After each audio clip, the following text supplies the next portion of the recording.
In my past life, I disguised myself as a man to don armor and fight battles in my brother's stead, while he reaped all the glory and became a renowned general. This life, we were both reborn. I had just been born. My brother, who I remembered as a gentle man as warm as jade, had bribed the midwife. His voice cold as ice.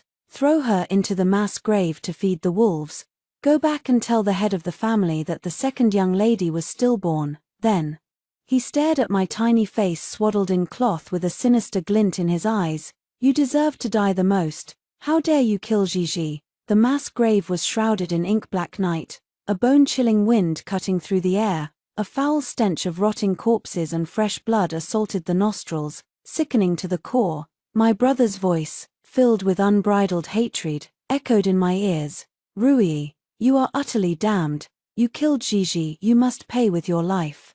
Despair settled heavy in my heart. I knew my brother had been reborn too, trapped in this living hell. I gazed up at the pitch-black sky, my chest burning with bitter resentment. In my past life, I fought my way through a sea of blood, disguised as a man, charging into battle after battle. I seized countless military merits for my brother, eliminated every hidden arrow and enemy that threatened him, and guarded his peace for a lifetime. Now, reborn, he hated me to the bone because of a fake daughter of the family, longing for nothing more than my death. I opened my eyes indifferently, my heart cold as stone. This life, I was reborn too. Tang Ji, the fake young lady my brother had taken in later in life. In my past life, she was an unknown beggar girl who clung to my brother's legs on a snowy day and refused to let go. Her blood-red eyes had captured his heart with effortless ease. She was brought back to the Tang family, raised in luxury, and became the third young lady of the Tangs. For more than a decade, she wove her lies and put on her act, until she finally got her wish, and won a sliver of his pity. She had framed me countless times on a daily basis, and I had never paid it any mind, but she crossed the line. She dared to covet my brother. She had intended to drug him and climb into his bed, only for me to discover her plot. I had her tied up and thrown outside to fend for herself, yet a drunken stable hand had found her. And a night of debauchery ensued. After that, unable to bear the humiliation, she hanged herself. That day, my brother was consumed by agony. He grabbed me by the throat and demanded an answer. Why did you harm the woman I love? I lifted my eyes with great difficulty, my voice cold. She has always borne a grudge against the Tang family. She approached you only to take revenge. My brother's eyes turned bloodshot. He kicked me violently to the ground and roared, "What do you know?" Nothing at all. Gigi was willing to let go of her hatred for me. It's you killed her. From that day on, for years, my brother and I were strangers, until the day he marched to conquer the Western Liang as a general. Father ordered me to protect him in secret. On the battlefield, I took a fatal arrow for him, the arrow piercing straight through my chest. In the depths of excruciating pain, I reached out to grasp him, thousands of words lingering on my lips, only to fade into a single cry. "Brother," but he stepped back, his eyes filled with unbridled hatred. As I fell to the ground, he laughed maniacally, his eyes blood-red. "Tang Rui, you should have died long ago. You should have paid for Gigi's life a long time ago." The night was pitch black, the howl of wolves in the distance sending chills down the spine. I dared not make a sound, scanning my surroundings warily. Trapped in an infant's body, I could not run, could not hide. If the wolves pounced, I would meet my end. In the blink of an eye, the heavy breath of a beast drew near. Several wild wolves stepped over the piles of bones, ghostly green light flickering in their eyes, their howls shaking the heavens. They tensed, ready to pounce. My heart turned to ash. At that very moment, a sharp arrow cut through the air. 1 arrow, 2 arrows, 4 arrows. Clean and decisive, the 4 vicious wolves fell to the ground, convulsing. Beneath the moonlight, a young boy in red stood amidst the sea of corpses. Tilting his head and raising an eyebrow, a golden bow still in his hand, held high, a malicious smile tugged at the corner of his lips. Behind him, a young eunuch of about 10 years old trembled so hard his legs threatened to give way, his voice cracking with fear. "His Highness, what do we do with the wolves?" The young boy leaped down from the pile of corpses, clasped his hands behind his back and chuckled, his tone casual. Skin them. My whole body stiffened.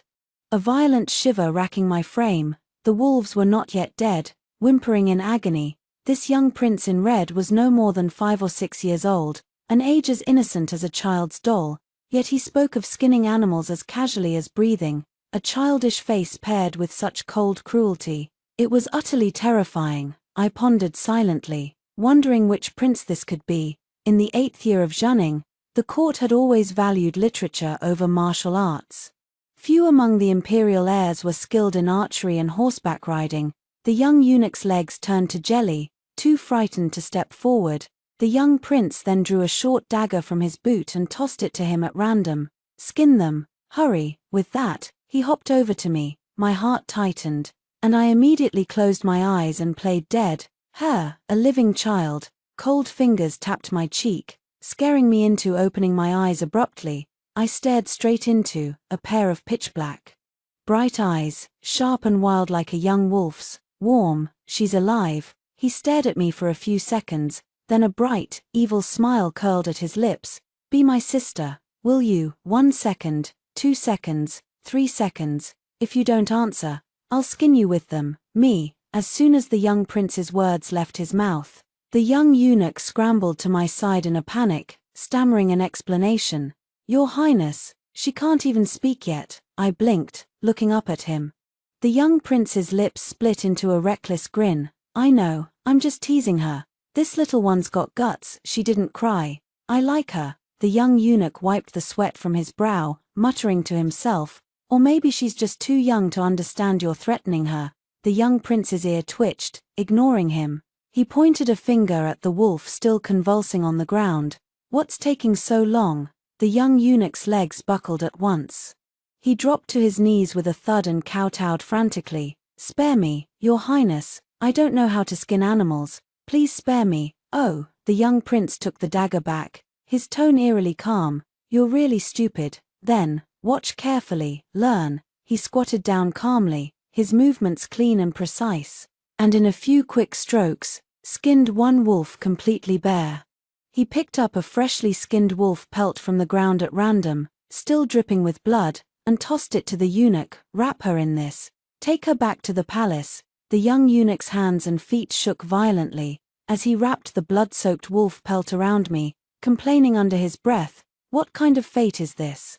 Everyone else gets promoted to the imperial household department, and I end up with this crazy crown prince. Heaven above, just take me now. My eyelid twitched hard. Crown Prince, Xue Xiao, the crown prince of the 8th year of Zhanning, the tyrant Mingji. 12 years later, Xue Xiao had reigned for no more than a month before he was forced to abdicate for his tyranny and cruelty, and finally killed by the Empress Dowager with a single sword strike to the throat, breathing his last on the spot. I had still been in the army at the border when he died. When I returned to the capital, a new emperor had ascended the throne. The Empress Dowager ruled in his stead, and peace reigned over the land. My heart sank straight down. Against all odds, I had survived, only to be unlucky enough to fall into the hands of this future tyrant.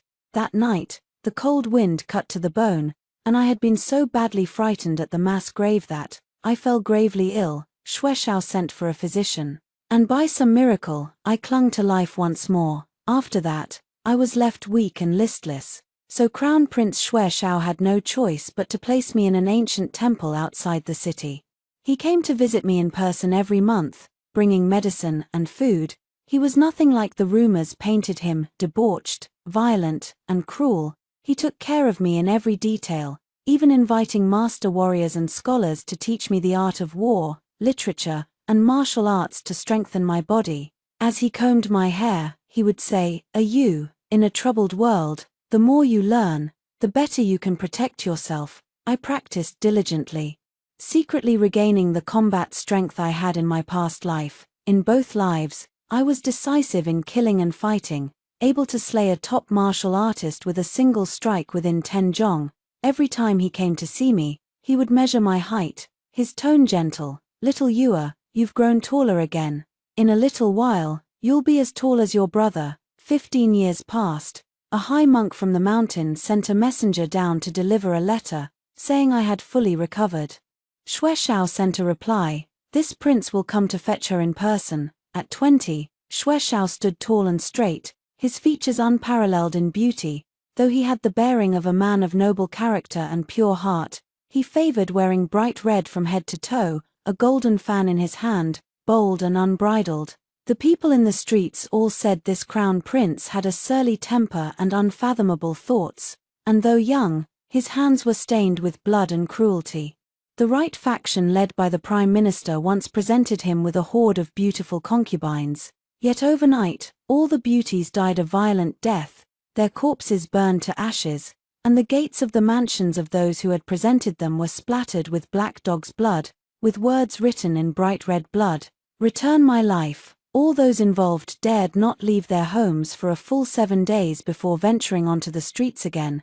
The crown prince's battle made him famous, striking fear into the hearts of all who heard his name.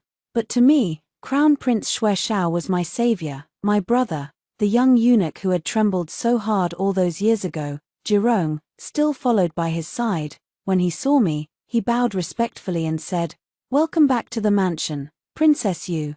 Xue Xiao had given me a new name, Xue Yu. My eyes curved into crescent moons.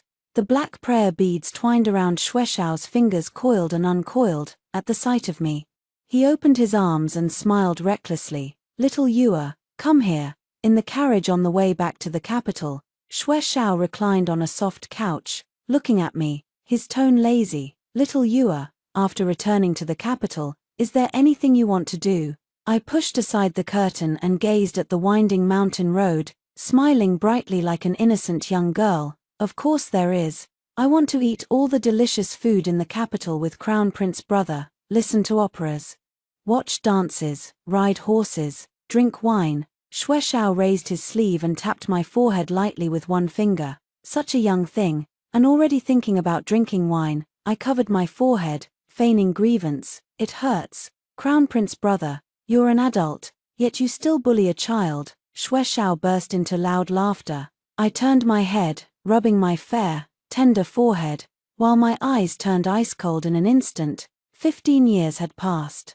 The Tang family must have taken in that fake young lady long ago. Counting the days, Tang Ji would make her move at my brother Tang Mu's birthday feast in half a year.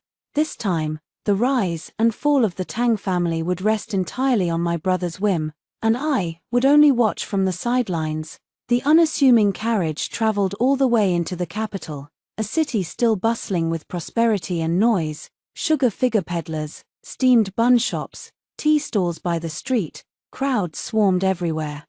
Suddenly, a familiar silver bell-like voice rang out, "Brother Mu, I want this, and that too." It was Tang Ji.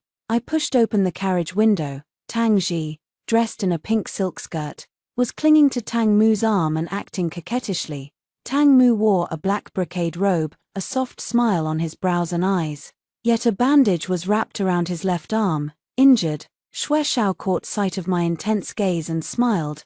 "Tang Mu, the eldest young master of the Tang family. If you have taken a fancy to him, Crown Prince brother, you're teasing me again." I shook my head, blinking and feigning curiosity. "They look extraordinary in their clothes and bearing. I just wonder how he got that injury." Xue Xiao picked up a grape and bit into it expressionlessly. "The eldest young master of the Tang family fought with Chu Zhenhong, the young master of the escort bureau, for his sister." My eyes lit up. "And then, he was utterly defeated. The whole city knows it." I curled my lip, feigning innocence. I thought he was a skilled martial artist, but he's just a pathetic mess." I even wanted to spar with him, yet deep in my heart, I silently mulled over that name. Chu Zhenhong, the young master of Nanfeng Escort Bureau. Their business spread all over Fengju. Even the prime minister's mansion gave his father a modicum of face. Tang Mu was truly bold. For Tang Ji, he dared to throw his life away at someone's feet. Of course he was. This was Tang Ji, the woman he had spared no effort to keep, even at the cost of murdering his own sister. Noticing the shift in my expression, Xue Xiao leaned in to ask, "Little Yua, why so interested in the Tang family today?" My heart skipped a beat, my cheeks flushing red in an instant as I pushed him away. "I don't care if he's Tang or Li, my hands are just itchy." I want to find someone to practice with. Crown Prince brother, stop scaring me all the time, okay? Xue Xiao threw his head back and laughed, popping another grape into his mouth. For a spar, I'm available too. How about I be your opponent? I looked up at him and smiled softly. If Crown Prince brother is willing to accompany me, that would be wonderful indeed. My gaze drifted out the window unconsciously, the smile still on my face. And locked eyes with Tang Mu outside the carriage. In that split second, I saw his pupils contract sharply, his eyes filled with horror as they met mine. My expression remained unchanged. I curved my lips into a silent cold smile. Tang Mu froze on the spot. Behind him, Tang Ji followed his gaze, her brows furrowing slightly as she tugged his hand and acted coquettishly. Brother, what's wrong with you? Nothing. I must have misseen something. Tang Mu's face was pale as he stared at the departing carriage, forcing his chaotic thoughts away. On the third day of the third lunar month, the Flower God Festival, the Crown Prince held a feast in his mansion. The Tang family received the invitation and came with their children specially.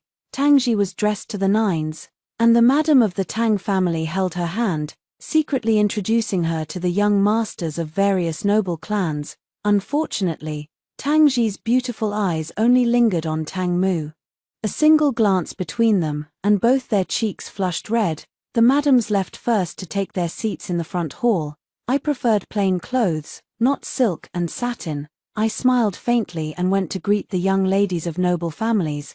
My maid Xinga said gently, "Please follow me to cleanse your hands, ladies."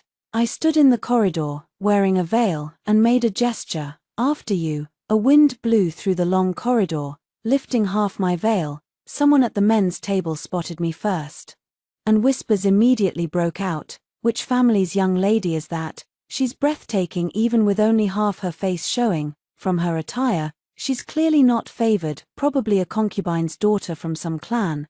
I paid no heed, my gaze still lowered slightly, yet out of the corner of my eye, I caught sight of Tang Mu not far away. His pupils constricted sharply, his eyes filled with the terror of someone who had seen a ghost. Tang Ji followed his gaze instinctively, a cold glint flashing across her eyes in an instant. The noble young ladies filed forward one by one. When it was Tang Ji's turn to pass by me, her body tilted slightly, her white gauze fluttering, and the next second, a weight pressed down on my shoulder. A sharp tearing sound rang out. She had ripped my skirt open forcefully. She fell to the ground even faster than I could react, her soft voice trembling with tears. "Oh no, my foot." Several noble young ladies beside her swarmed forward at once, supporting her and speaking first to lay blame. "What insolent maid dares to bump into the young lady of the Duke of Zhen's mansion?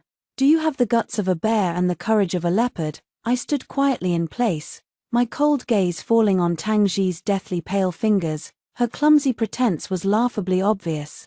The exclamations from the male guests earlier had already left these noble young ladies seething with jealousy. Their accusation of me now was not for the Tang family's sake. They merely wanted to vent their petty anger. Xinga was furious and tried to speak up for me. "This young lady is..." I raised my hand to stop her, my voice light. "You step back first." Then I lifted my eyes and smiled. "I'd like to ask, who actually saw me do it? Those who sully my innocence for no reason never live long. It's a rule." Tang Ji's face paled at a visible speed, and she let out another exaggerated cry of pain. She had complained of an ankle ache a moment ago, and now she claimed her entire leg felt broken. Standing at the very front was Wen Shuhua, the young lady of the Marquis's mansion. She had always been arrogant, relying on her family's wealth, and colluded with Tang Ji, their schemes more despicable than one another's. Her expression faltered slightly as she shouted sharply, "You lowly slave, sharp-tongued and insolent. I'll have your tongue cut out right now." Zhichuan, another maid of the Crown Prince's mansion, heard this and hurried over to kneel. "You mustn't, young lady. This is our Crown Prince's, his concubine." When Shuhua cut her off, her eyes cold, "Use your brain when you lie. Who in the world doesn't know our Crown Prince keeps no women by his side? There's never been a woman in the Crown Prince's mansion. Whoever dares to stop me will be dragged out and beaten to death with a stick. Men, cut out her tongue. I'll take full responsibility for whatever happens." I clapped my hands and laughed. Sister, are you really capable of taking that responsibility? Zhichuan, who dared not offend anyone, kowtowed frantically on the ground in fear. When Shuhua's anger flared up, her palm raised high, ready to slap me as a public demonstration of her power, I did not bother to lift my eyes, only raising my left hand gently. With merely 30% of my strength, I pinned her hand in mid-air, immovable. In the next instant, my right hand moved like the wind. Slapping her cheeks left and right, a string of clear slaps rang out, faster than the beat of a drum. You lowly maid, let go of me, it hurts, it's killing me, you bitch, how dare you, it hurts, ah, it hurts, ancestor, hero, please spare me, she cursed incoherently, her pleas for mercy utterly pathetic. The entire ordeal lasted no more than a moment. I let go, when Shuhua, as if her soul had been sucked out, collapsed onto the ground. The arrogant young lady of the Marquis's mansion just now had a face as swollen as a pig's head, weeping piteously. A collective gasp escaped the noble young ladies and guests around, their eyes filled with shock. No one had expected that a seemingly delicate maid could beat the young lady of the Wen family like this on the spot. While when Shuhua was in a daze, I turned to Tang Ji, who was sitting on the ground. Miss of the Duke of Zhen's mansion, this young lady stood up for you. Yet you've distanced yourself from the mess completely. Tang Ji's eyes were filled with tears. What nonsense are you talking about? I spoke coldly. You tripped on purpose, or I tripped you.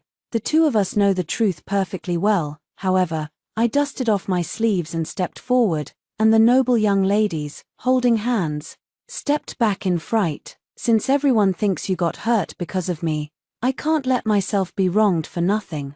Ah, in the next second, I slammed my foot down hard on Tang Ji's ankle, twisting it with a clever force that made her eyes water from pain. Tang Ji gasped sharply. You, she saw the person behind me and suddenly screamed, "Brother, you have to avenge me, brother." This maid broke my leg, looking for death. At the sound of her scream, everyone turned to see Tang Mu, his face ashen, striding toward me. He lowered his eyes and stood before me. Don't you think you owe the Tang family an explanation? The noble young ladies whispered among themselves. Tang Mu dotes on his sister the most. This maid is in for a terrible fate today. She's a ruthless one too, I'll say that. I listened to their chatter and smiled. What explanation? At the sight of Tang Mu, Tang Ji's tears fell like broken beads. Her eyes filled with tears as she said weakly, "Brother, Gigi is in so much pain." Tang Mu squatted down in distress to comfort her. "I've already sent for the imperial physician." He stood up again, his expression cold and sinister. "I don't care who you are, hurting Gigi means death. Speak. Why did you intentionally cripple Gigi?" The noble young ladies trembled again. It seems the rumors are true. Tang Mu goes crazy whenever something happens to Tang Ji. This is the crown prince's feast, and he dares to spill blood here for Tang Ji. This is a great disrespect. Tang Mu sneered. "Apologize, and I'll spare your life. Choose for yourself, keep an arm, or a leg." Tang Mu still thought, just like in my past life, I would let him misunderstand and hurt me, never resisting at all. My hand hidden beneath my sleeve clenched and unclenched. Then I smiled. The one who should apologize is Miss Tang. She tore my skirt on purpose, so she must compensate me. I stepped on her foot, and we're even. But she's the one who slandered me, making people wrong me for no reason. Tell me, doesn't she owe me an apology? Calculating the time, Crown Prince brother should be here any moment now. Stubborn to the end, Tang Mu flew into a rage and raised his hand. Several noble young ladies on good terms with the Tang family stepped forward and restrained me by force. Then prepare to die. Tang Mu sent for a long sword, immediately after. When Shuhua regained her senses, walked up to me with her swollen face, and tore off my veil, she froze for a moment, then raised her hand and slapped me hard across the face. Such a seductive vixen. Men, cut out her tongue first, then disfigure her face. A sudden wind blew at the garden gate, scattering the buzz of discussion in the courtyard. "Mother, is this you?" Xue Xiao's steps faltered, his eyes darkening sharply. He had just gone to fetch the Empress, and looked up to see this farce. At the end of the corridor, I was held captive by two people. my cheek red and swollen. Xue Xiao's face turned livid. He strode down the corridor, not yet having a chance to speak, when someone dared to court death. When Xu Hua straightened her neck, smiled lightly, and curtsied, "Crown Prince Highness, this lowly maid pretended to be your concubine, so I taught her a small lesson.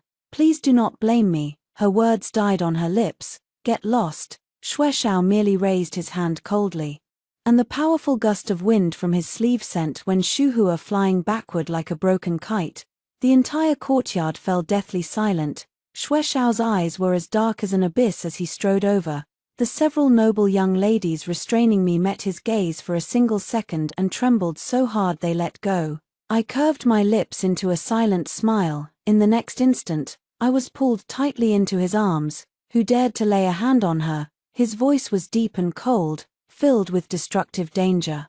Everyone held their breath. I clung weakly to his sleeve, hiding in his arms and sobbing softly. "Crown Prince brother, they all bullied Yua. Yua hurts so much." The noble young ladies, what is the meaning of this? The Empress arrived at the sound, her face dark with anger. "Your Majesty the Empress." Everyone bowed in greeting. The Empress's gaze fell on Xue Xiao's arms, then shifted to me. In her eyes, shock, surprise, and in an instant, calm again. "Xiao, this is Yua."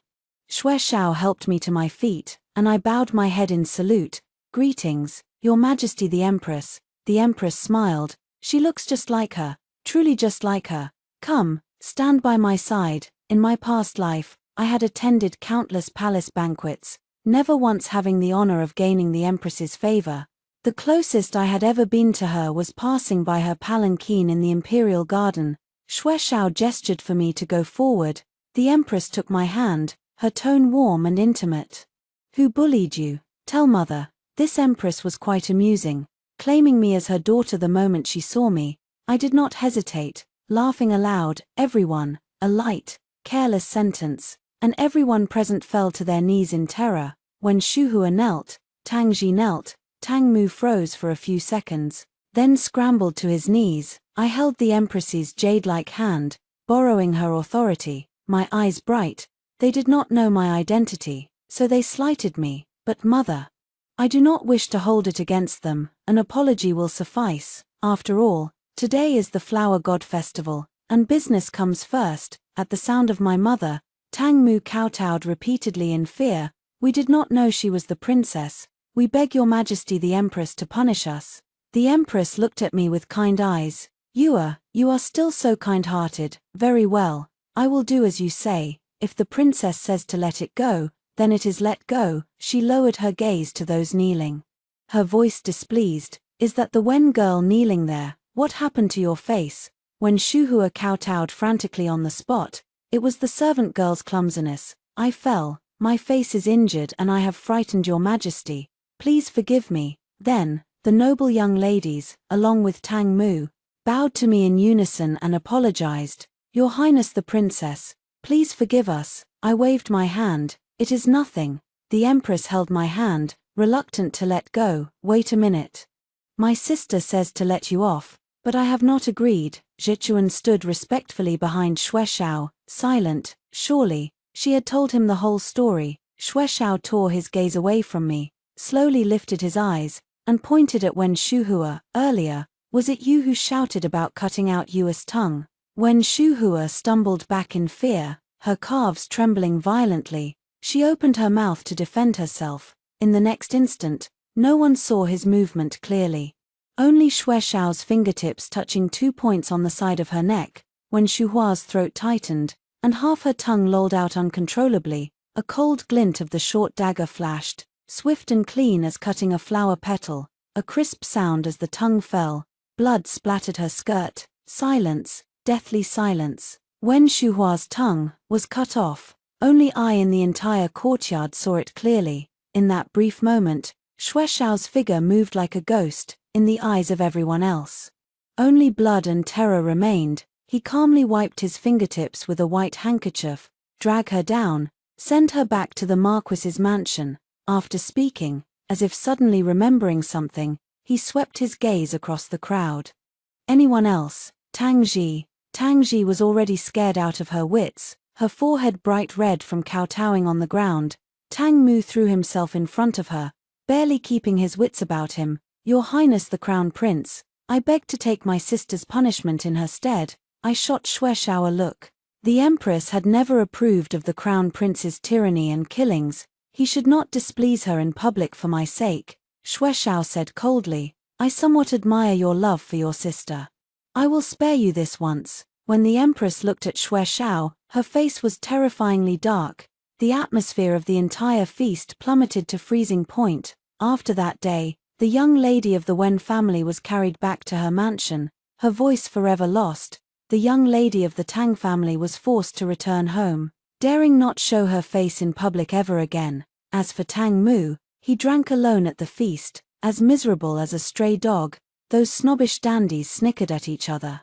Offended the Crown Prince, insulted the princess.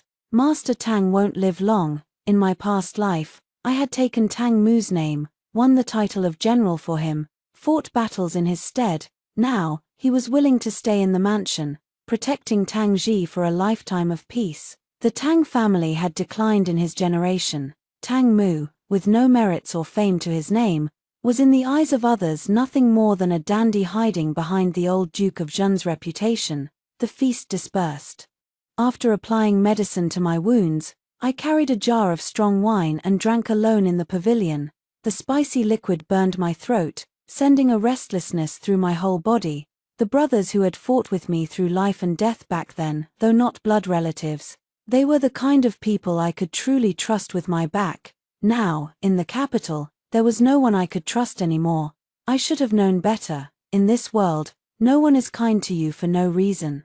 Xue Xiao had saved me only because I had eyes similar to his sisters, Princess Xue Yu, daughter of the noble consort. She had been born on the same day, month, and year as Xue Xiao, yet drowned at the age of 4. This had been a royal secret. That day, Xue Yu had fallen into the water trying to save Xue Xiao. Shortly after, the noble consort had hanged herself too. The noble consort and the empress were sisters. The Song family had 2 beautiful daughters, both favored by the emperor. The bond between the noble consort and the empress had been deep. Xue Xiao had always known he was guilty of a great mistake, until, 15 years ago, when he found me in the mass grave. "Yua, did I scare you today?" The night wind stirred the candle flames. He stood in the corridor with a wine pot in his hand, a faint, unnoticeable timidity in his brows and eyes. "Are you all right?" "I'm fine, Crown Prince brother." I smiled naturally, but my fingertips trembled slightly in my sleeve. Perhaps the reason he had saved me was nothing more than the Empress's overwhelming longing for her late sister's child. Xue Xiao held out his hand to me. I stepped back half a step instinctively. "Yua." He froze, a flash of hurt in his eyes for a moment. After a while, he whispered, "Do you blame me for keeping something from you?" A soft sigh drifted into the night. "When I saved you, it was not because you looked like my sister, nor was it to please mother. It was because in those eyes of yours, I saw a desperate will to live. Perhaps it was my illusion. You had just been born, what could you possibly understand about longing? But all these years, I have truly cared for you. You have been weak since childhood, several times on the brink of death from illness. I could only invite the ghost physician to heal you. He is skilled in curing diseases with poison. Even I could barely bear the bone-eating pain. Your will to survive far exceeded my imagination." Beneath the moonlight, his brows and eyes were soft and deep. "You were so small, so very small, yet you never cried or fussed during the treatments." I fell silent. In my past life, the poison that seared my bones and blood in the nights, the deathly calamities I gritted my teeth through, the scars all over my body, I had survived them all. Scraping the poison from the bones, fighting poison with poison, none of it had ever been the most painful. It was all in the past, the clearest memory in my mind. Was Xue Xiao's anxiety and helplessness as he sat by my bed during those fevers in my childhood? Was him feeding me medicine spoon by spoon, coaxing me softly, "Good Yua, endure it. After drinking the bitter medicine, brother will get you candied fruit." The ghost physician's poison, those wounds, they did not hurt at all. Yet for some reason, my heart ached terribly. If Xue Xiao had a moment of tenderness, it was for me. Xue Xiao reached out and ruffled the top of my hair. This is the first time I have seen a woman with such great fortitude. I am also curious what this stubborn little sick cat will grow up to be. My throat tightened, and I could not utter a single word of estrangement anymore. He lowered his hand, his voice gentle. I said I would protect you for a lifetime. Now that you have grown up safe and sound, I am very happy. The night was silent, my eyes reddened, and I spoke softly. I am very happy too, Crown Prince brother. The person I met in the mass grave that day, it was you. A month later, it was Tang Mu's birthday. The Tang family held a feast at their mansion in his honor, inviting the Crown Prince to join in the celebration. Xue Xiao knew I loved lively occasions, so he took me with him to the feast. That day, Tang Mu was in high spirits. For the Crown Prince's sake, the young masters of the various clans treated him with respect. As the wine flowed, Tang Mu slurred that his head was dizzy. Next time I will drink with you again, Brother Li. Tang Mu was led back to his room by his servants. Before long, a woman's scream rang out from the room. Xue Xiao and I exchanged a glance, lifting our skirts and hurrying over. Just like in my past life, Tang Ji had drugged his wine. Everyone gathered at the door. I pulled Xue Xiao forward to peek inside. Tang Ji was trembling all over, wrapped in a quilt, a large expanse of her fragrant shoulder visible. Tang Mu knelt on the ground. His upper body completely bare, he had just been doused with a bucket of cold water, shaking violently from head to toe. Xue Xiao immediately covered my eyes. I pried his hand away desperately. He blocked my view firmly again. Xue Xiao wrapped an arm around my waist from behind, bent down, and chuckled softly in my ear. Little Yua, do not look at what you ought not. My scalp tingled, my whole body stiffening, daring not move an inch. Madame Tang shouted sharply, what a disgrace. What an utter disgrace. Xue Xiao twirled his golden fan and laughed. Madam of the Duke of Zhen's mansion, what is the meaning of this, brother and sister? This, your highness. Madame Tang's hair stood on end in an instant. Falling to her knees in panic, your highness, please see clearly. Tang Ji is not my son's blood sister, she is an orphan girl my son picked up and brought home. Tang Ji wrapped herself in the quilt, kowtowing on the bed. Your highness, Brother Mu and I love each other sincerely. I am willing to marry Brother Mu as his wife. Tang Mu also kowtowed repeatedly. Please grant us your blessing, your highness. I am willing to marry Gigi. Xue Xiao stroked his chin, deep in thought. He held me in his arms, and I pinched the back of his hand secretly. Xue Xiao nodded at once. It is settled. Tang Mu and Tang Ji are a perfect match.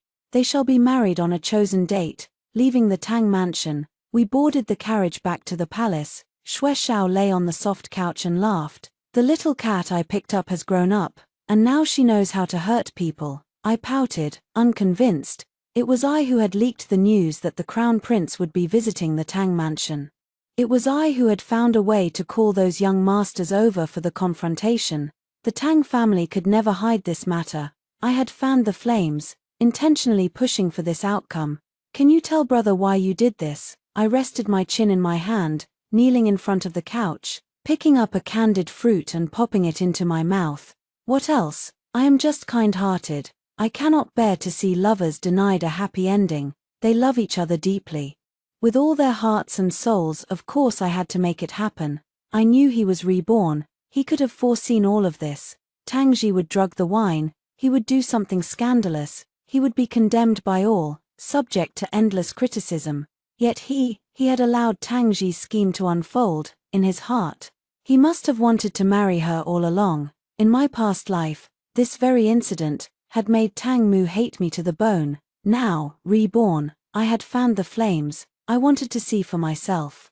If the wife Tang Mu had longed for so desperately, was truly a worthy match. Lost in thought, Xue Xiao reached out and tugged at my nose. I snapped back to reality. Before me was his jade-like face, smiling softly. You're still so young, do you even know what love is? I looked up at him, feigning solemnity. A little more than brother does. Xue Xiao chuckled, flicking my forehead with his finger, quibbling. The carriage swayed along the bluestone road. He reclined lazily, looking at me with an amused smile. You caused such a commotion at the Tang mansion today, all just because you're kind-hearted.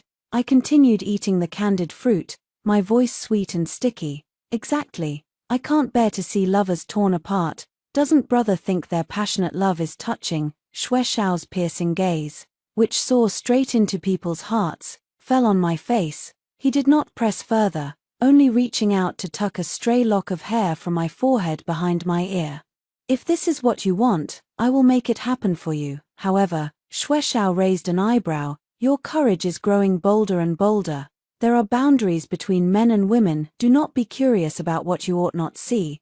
I hid both hands behind my back, blinking innocently. I didn't. Xue Xiao looked at me, then sighed softly. Little Yua, you're only 15. You still know nothing of love. I rested my chin in my hand, tilting my head to look at him. Then Crown Prince brother knows, doesn't he? He paused, his lips curving into a half smile. Of course I do. Then teach me, brother. I leaned closer to him. What is love? Xue Xiao stared at me, his fingertips brushing the wine cup slowly. His voice was low, sinking into the depths of the night. Love is wanting to protect her for a lifetime of peace. Love is not tolerating a single slight against her from anyone else. Love is covering for her, even when she wants to hurt someone, and making everything right for her. Silence fell over the carriage in an instant. My heart felt as if someone had squeezed it tight for a moment. Xue Xiao smiled casually. But you're still young, it's only natural that you don't understand. No hurry, I'll teach you slowly. I bit down on the candied fruit, my heart pounding wildly. He reached out again and poked my nose. Go back and rest early. Stop getting into trouble, little cat. His tone was lazy and doting, yet I knew clearly. This crown prince would pry open all the fangs of fate with his own hands, just for me, even if it meant his eternal damnation. After the court session, Xue Xiao insisted on taking me to the temple. On a whim, he found an ordinary carriage and was determined to go with me. Mother told me to pray for a peace talisman. Come with me. The carriage jolted all the way toward the outskirts of the city. Halfway there, shouts suddenly rang out outside the carriage. A group of men blocked the road.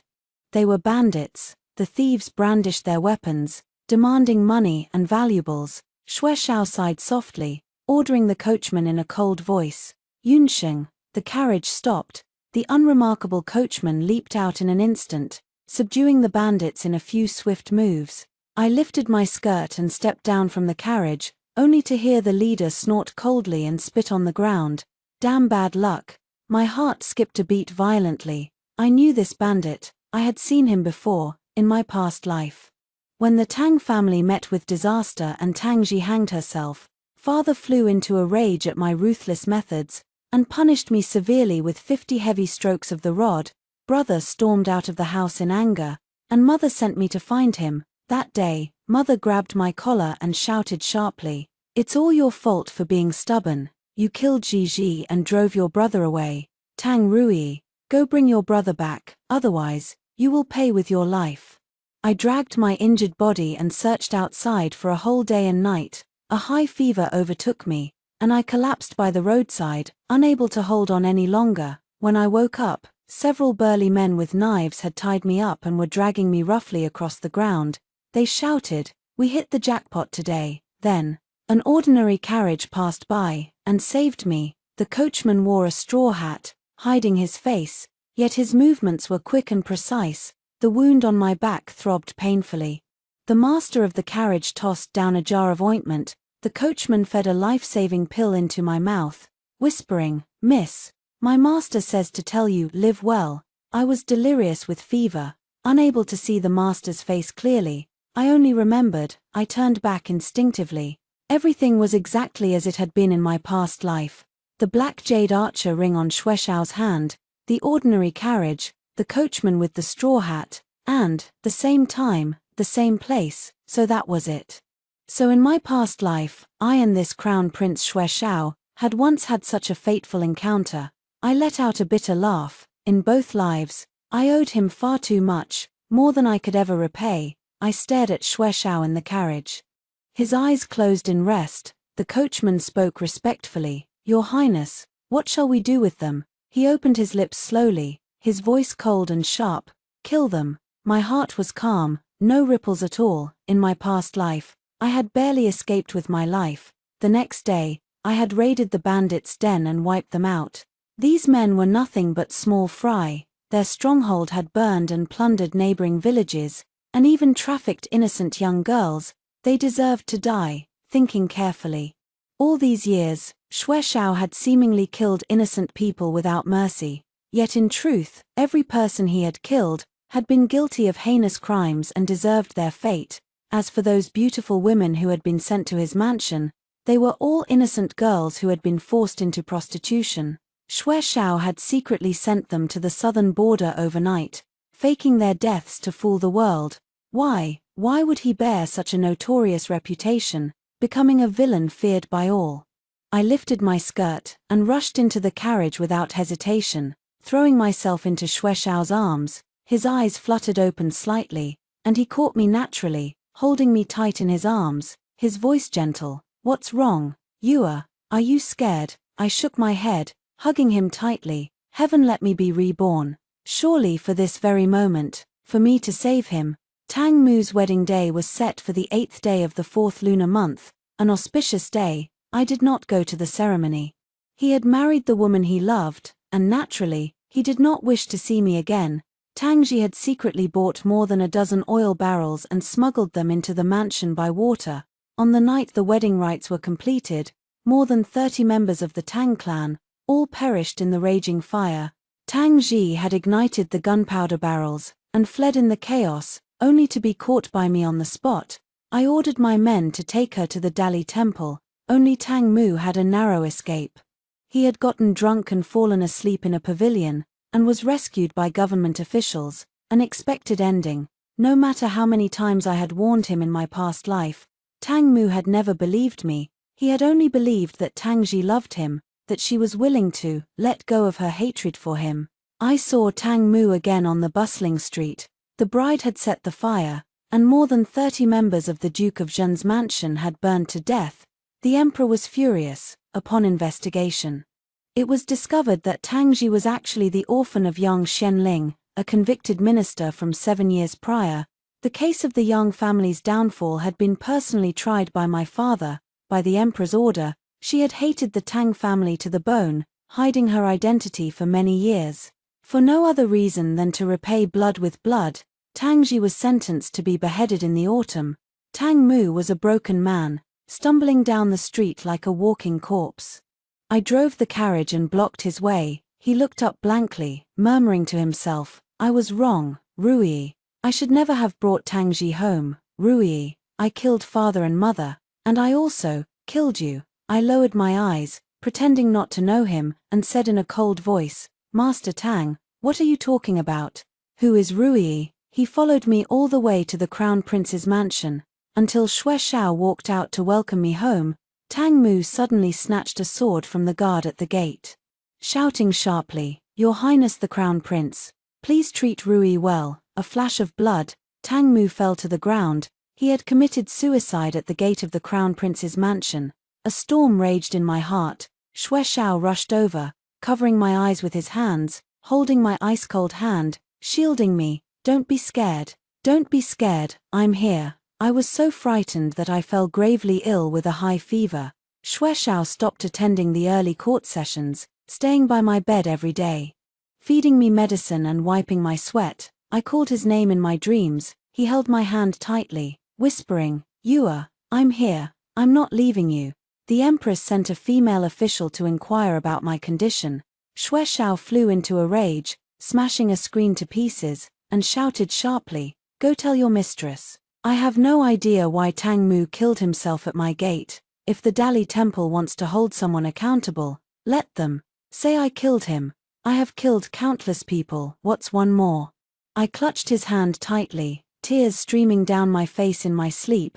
The female official said expressionlessly, "Your Highness, Her Majesty summons you to the palace." Xue Xiao turned to the female official, his voice like thunder, "Get lost." When I woke up, Xue Xiao was leaning over my bed, his eyes filled with overwhelming joy. "You're awake." I had been unconscious for 7 days and 7 nights. Xue Xiao had tried every means possible to pull me back from the brink of the nightmare the ghost physician had spoken of. The ghost physician said, "You were so close, so close." He pulled me into his arms, sobbing uncontrollably. I thought I would never see you again. I nestled in his arms, my voice soft. Xue Xiao, do you know who I really am? I know, he said firmly, the second young lady of the Tang family, who was said to be stillborn. I have known all along, you are. No matter who you are, I will never let you leave me. I closed my eyes, choking up. Okay. The crown prince refused to leave the mansion or attend court for a woman. All the officials submitted memorials impeaching him. The emperor was frantic with worry. In the early court session, the emperor spat out a mouthful of black blood and collapsed in the palace hall. The empress hurried to attend to him. That night, the emperor passed away. To stabilize the court, the crown prince ascended the throne as emperor at once. With the imperial title in his hand, the winds and clouds of the world shifted in an instant. Everything was far too smooth. On the day of the ascension ceremony, I disguised myself as a man and followed closely behind Xue Xiao. As the crown was about to be placed on his head, the Empress Dowager snatched it away, her eyes wild with madness. I have an imperial edict. The late emperor named my son Xue Liang as his heir. Ministers of the Empress Dowager's faction immediately raised a commotion. All the officials demanded that Xue Xiao abdicate the throne. Xue Liang was only 8 years old now. Xue Xiao looked at his mother, his face filled with confusion. Why? The Empress Dowager pointed at him, shouting sharply, "You are unworthy. I only want you dead." She pulled a pearl hairpin from her hair and raised her hand, stabbing it straight at Xue Xiao's chest. In the blink of an eye, I darted to Xue Xiao's side. Snatching the hairpin from her hand, and kicking the Empress Dowager to the ground with one foot, an uproar erupted in the palace. The Empress Dowager waved her hand, and the imperial guard swarmed in. She shouted coldly, "Seize them." My eyes turned cold, and the wrist crossbow hidden in my sleeve flashed. One step, one strike, slitting throats, felling enemies, moving with quick, agile steps. Countless assailants fell behind me. I leaped back to Xue Xiao's side in an instant, my eyes cold as ice. "Who dares to hurt him? You're asking for death." An uproar erupted in the hall, the ministers staring in stunned silence. No one had expected that by Xue Xiao's side lay a peerless martial artist, one who could take on 100 men alone. Xue Xiao wiped the tears from his eyes. Drawing a long sword from the ground, the tip of the sword pointed straight at the Empress Dowager, his voice cold and resolute. "Mother, I have obeyed you in all things, only out of respect for you as my mother. Why must you seek to kill me?" The Empress Dowager's face paled in an instant, a sob catching in her throat. I slowly removed my veiled hat, my long hair cascading down like a waterfall. My gaze swept over the Empress Dowager. "Because she is not your real mother, Xue Xiao. You are the son of the late noble consort. Back then, your father loved your mother deeply, yet he had no choice but to make the legitimate daughter his empress. To secure your position as crown prince, he swapped you with Xue Yu." My words fell heavy and clear, each syllable sharp as a pearl. "Xue Yu was the Empress Dowager's real daughter. She died because of you. That is why the Empress Dowager hates you to the bone." Xue Xiao stepped back, his eyes filled with despair and shock. I pointed directly at the Empress Dowager, continuing to reveal the earth-shattering secret. It was her. It was the Empress Dowager who poisoned the late emperor with a slow-acting toxin and killed him. Madness blazed in the Empress Dowager's eyes, her voice shrill and piercing. "What do you know? I was trapped in the harem for him, enduring countless concubines by his side, yet his heart was entirely with my sister. What makes me inferior to that bastard? A concubine's daughter born to a lowly maid, yet she dared to call herself my sister." Her face contorted, all reason lost to her. "Xue Xiao, he went to great lengths to let you inherit the throne, choosing to die rather than issue a new edict. Even though you have committed all manner of evils, killed countless people, he still raised you to the highest position. Why? Why?" I stood in front of Xue Xiao, my voice cold and stern.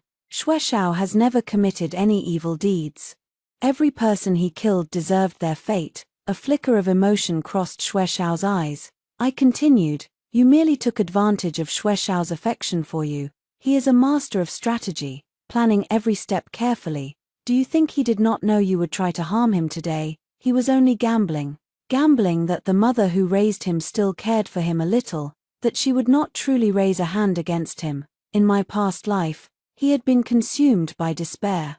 Though his martial arts were unparalleled, he had let the Empress Dowager strike him down without resistance. I turned to look at Xue Xiao, my tone firm. After more than 10 years of mother and son bond, you have done enough. Xue Yu's death was not your fault. Xue Xiao, pull yourself together. Xue Xiao's expression steadied. He stepped forward slowly, walking step by step to the Empress Dowager, and ordered in a cold voice, "Guards, send the Empress Dowager to the Imperial Mausoleum.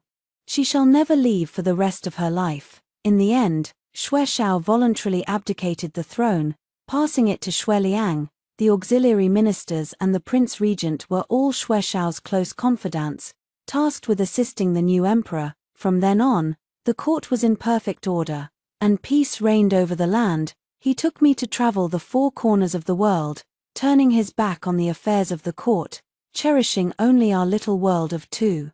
We wandered through famous mountains and great rivers, witnessed peach blossoms blooming over endless hills and snow falling on ancient temples, saw the water towns of the Jiangnan and the faint glow of lanterns in the night. Years later, on a quiet night, the moonlight flowing like water, he held my hand gently and asked in a low voice, "How could you foresee so many things? Your martial prowess back then was not that of a teenage girl." I smiled, leaning into his arms, my eyes soft and tender. "Perhaps it was the fate of our past life that brought us together again in this one. You saved me in the last life. In this life, heaven sent me to protect you and to let me live without regret." His warm hand stroked my hair gently, and he lowered his head to kiss my lips. "Then you can never escape from me in this life." I chuckled, my heart filled with peace. "I will not run, in this life. I only wish to stay by your side forever." From then on, the hatred and grudges of the past life faded away with the wind. Through wind and frost, rain and snow, we walked hand in hand, our remaining years quiet and peaceful. Beyond the palace walls lay our world. We accompanied each other from dawn to dusk, the years passing in silent bliss, with him by my side. I held the whole world in my heart.